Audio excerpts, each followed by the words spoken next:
Assalamu alaikum. Ultrascan diagnostics. Here, this is the CBCT of the patient that you had requested. The area of interest is the lower left and lower right third molars and their association with the inferior alveolar nerve.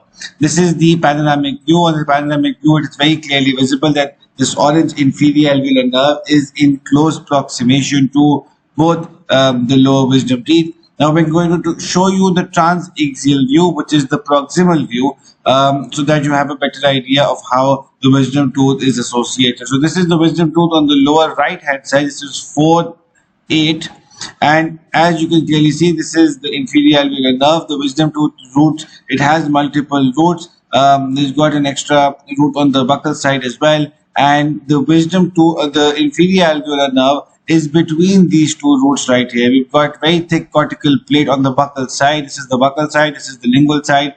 I'm going to turn off the nerves that you can see. This is the canal, the inferior alveolar canal, and as you can very clearly see, it is closely associated with the wisdom tooth. And as we're going distally, it goes back into the ramus and is ascending. But as we go mesially, we'll see that this is the root on the buccal aspect. This is the root on, this is the distal root. We've got, this is the inferior alveolar nerve. Now we're moving to the mesial aspect. So this is the, so this is, there we go. So as we move mesially, this is the 7th, the inferior alveolar nerve goes much further away. And there we can see we've got a very deep lingual fossa. And here we can see that the roots are very close to the inferior alveolar nerve canal. Now this is the left hand side wisdom tooth. This is 3, 8. So on the mesial aspect, we can see that the inferior alveolar nerve is further away. As we are moving towards the distal aspect, the inferior alveolar nerve gets closer, but it is definitely not as close as on the right side. The inferior alveolar nerve is placed buccally, and the wisdom tooth is placed lingually. This is the lingual aspect. This is the buccal aspect. If you can see, the wisdom tooth is placed lingually and the nerve is placed buccally. It is quite significantly away.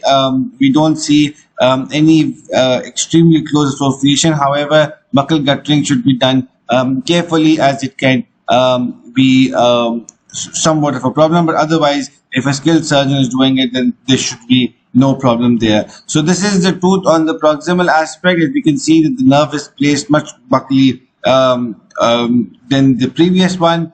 On the axial view, which is top to bottom, we'll show you from the top. So this is the wisdom tooth. As we're moving, the orange dots are the nerves. We can see that there's an area of extreme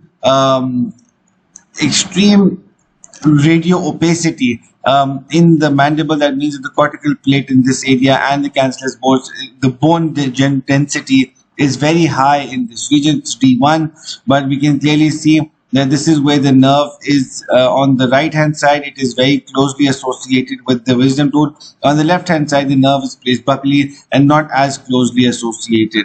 If there are any further questions, please feel free to reach to our team. This is the purely coronal view.